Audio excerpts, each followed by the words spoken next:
Welcome to Talk to Me. I'm Esther Mills. Our guest is Vic Fedorov, who is a concerned citizen of Princeton, and he is here to discuss local government, free assembly, the 10th Amendment, as well as other social issues. Welcome, Vic. Thank you, Esther. Tell us a little bit about yourself and your background. Well, I've always been like a tree, rocks and stones and trees sort of person, as they say.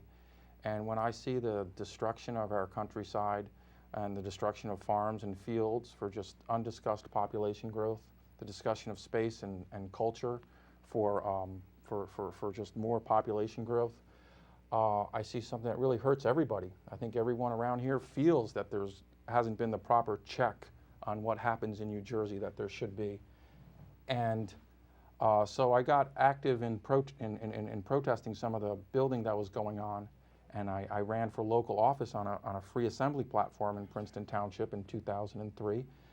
This advocated that we should have some sort of system where the people come together and they're allowed to make their decisions as to what they feel about issues without giving that right to a few people. And it was a popular issue. I think the people like that idea.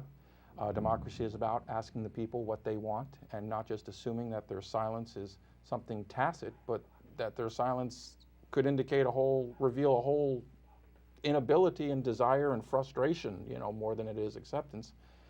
And so after that election, I was, studying the Constitution as a politician, and I came across like the last section of the Constitution, which was the 10th Amendment.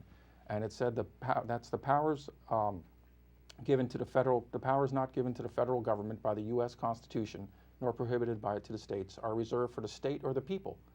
And it just hit me like a ton of bricks. The problem with all the unchecked building and growth in New Jersey has been the form and the way that it's been approved. It's been approved by local officials since like 1970 or so. And local officials are not the state or the people. If the state was in charge about whether things can be built, as it is in some states like Kentucky, as it was in New Jersey in the 50s and 60s, then there is a real decrease in the amount of building and a more concern about the quality of life and population, because the state is not going to authorize building everywhere in New Jersey because they have a prudent, encompassing view of what's going on all in the state. But when you give that right to local officials, they're just concerned every town can then approve some building going on in their town. You don't see the whole picture. Did the people give the elected officials that power? No, the state legislature gave local officials that power. In 1947, they rewrote the Constitution, and and up to then, you can even look in Princeton Township up to 1900, there were free assemblies. You would gather the people together in the square, and they'd say, well, these are your issues. What do you decide? And you give ayes and nays and voice votes.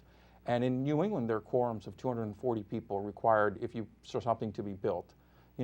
Freedom is not, being allowed to do whatever you want.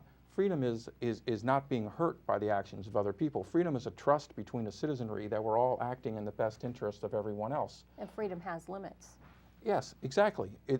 Freedom is not something unchecked. Freedom is something that's intelligent. It's precisely that you can't do anything you want. But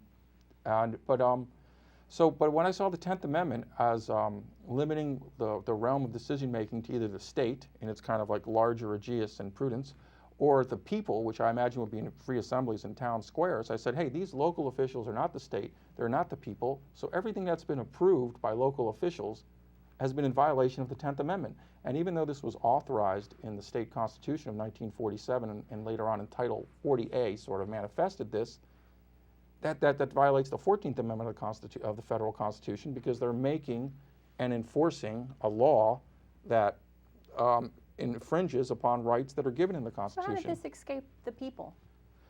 That's the big issue. I mean, we hear that the people are silent, and we're like, how do we interpret that silence? How do we interpret our lack of knowledge? I mean, you can say that there's a higher power holding people back. You can say that, just the world is more varied than it might seem. The point is that when you come across this information and this powerful knowledge, you can either say, well, why didn't we know this by now? Or you can, by the grace of God, say, well, I have the opportunity now that it's presented to me to act upon this powerful knowledge. So what is to be done? Now this is, we go back to a case that you actually took to court with the 10th Amendment. Yes, in 2004, after I had run for local election on a free assembly platform, I made a federal question in the Federal District Court of New Jersey before Judge Thompson and got a docket number, and it just says, I think this is a fine federal question to discuss, because when I bring it up in the town councils, they just seem to ignore it. So, I mean, maybe this would enforce a discussion, and the judiciary is the wisest place for a discussion. And we can just say, does the reservation of powers for the state or the people conflict with local officials as ordained by the New Jersey Constitution? Did our founders intend for free assembly for local decision making? And are we not specifically protected from just all the power being concentrated locally in a few people? Okay, so let's take a real case scenario. Say that the township committee is meeting, and people can come and listen and interact. It's just that at the end of the day, they're not making the decision. These elected officials are. And that's why that's the problem. And that's why people are so apathetic about politics and turned off from politics. Because they have no power. Because at the end of the day, it's still 5 people deciding for 20,000. And don't you think that's unfair, Esther? I mean, do you think there's something sacrosanct or anointed about these people to give them the right to make your decisions? Well, yeah, I mean, actually I do. Everyone can only really speak what's in their own heart. And even locally, if you vote on the school budget, and say every single person in the township votes against the school budget, it goes to the committee and they can pass it. So it goes completely against what the will of the people may be. And that rules out the whole vast domain of what education can be for the children, for the parents, for the community. I think you'd have a much more diverse and varied and energizing and puissant education if you had the parents and the children coming together and saying, we want our kids to know this is how we should do it. And it can involve everyone. It doesn't have to be professionalized in the careers of teaching. We want a proactive citizenry where everyone is concerned with what goes on with their children's lives. And that's all being taken on by just a small board of education has totally inhibited the discussion. Which is I think that goes back to why we are apathetic, or people feel apathetic, is because they feel that there is no power, that they can't make a difference.